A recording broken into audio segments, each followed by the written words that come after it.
سب سے پہلا گھر جو لوگوں کی عبادت کرنے کے لیے مقرر کیا گیا تھا وہی ہے جو مکے میں ہے، بابرکت اور جہان والوں کے لیے موجب ہدایت۔ اس میں کھلی ہوئی نشانیاں ہیں، جن میں سے ایک ابراہیم کے کھڑے ہونے کی جگہ ہے۔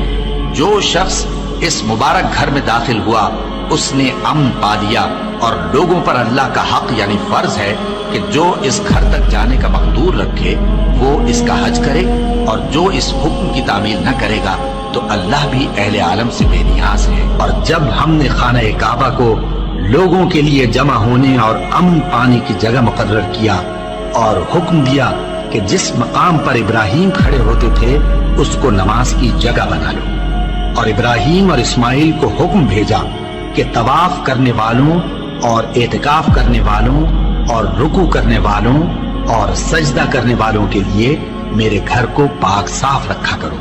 بے شک کوہ صفا اور مروہ اللہ کی نشانیوں میں سے ہیں، تو جو شخص خانہ کعبہ کا حج یا عمرہ کرے اس پر کچھ گناہ نہیں کہ دونوں کے درمیان چکر لگائے، بلکہ یہ ایک نیک کام ہے، اور جو کوئی نیک کام کرے تو اللہ قدردان ہے، دانا ہے۔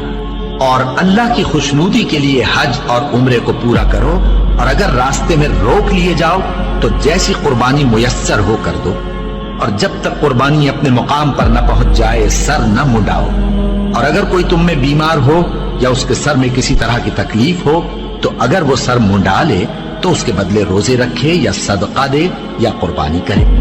پھر جب تکلیف دور ہو کر تم مطمئن ہو جاؤ تو جو تم میں حج کے وقت تک عمرے سے فائدہ اٹھانا چاہے وہ جیسی قربانی میسر ہو کرے، اور جس کو قربانی نہ ملے وہ 3 روزے ایام حج میں رکھے اور 7 جب واپس ہو۔ یہ پورے 10 ہوئے۔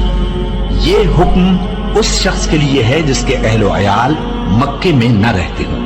اور اللہ سے ڈرتے رہو اور جان رکھو کہ اللہ سخت عذاب دینے والا ہے۔ حج کے مہینے معین ہیں جو معلوم ہیں، تو جو شخص ان مہینوں میں حج کی نیت کر لے تو حج کے دنوں میں نہ عورتوں سے اختلاط کرے، نہ کوئی برا کام کرے اور نہ کسی سے جھگڑے۔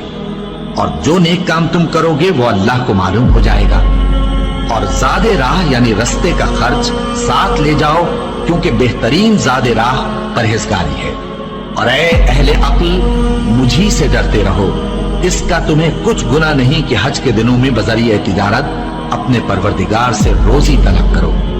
اور جب عرفات سے واپس ہونے لگو تو مشعر حرام یعنی مزدلفہ میں اللہ کا ذکر کرو، اور اس طرح ذکر کرو جس طرح اس نے تم کو سکھایا، اور اس سے پیشتر تم لوگ ان طریقوں سے محض ناواقف تھے۔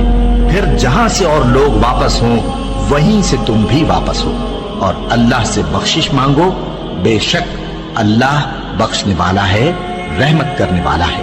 پھر جب حج کے تمام ارکان پورے کر چکو تو مینا میں اللہ کو یاد کرو جس طرح اپنے باپ دادا کو یاد کیا کرتے تھے، بلکہ اس سے بھی زیادہ۔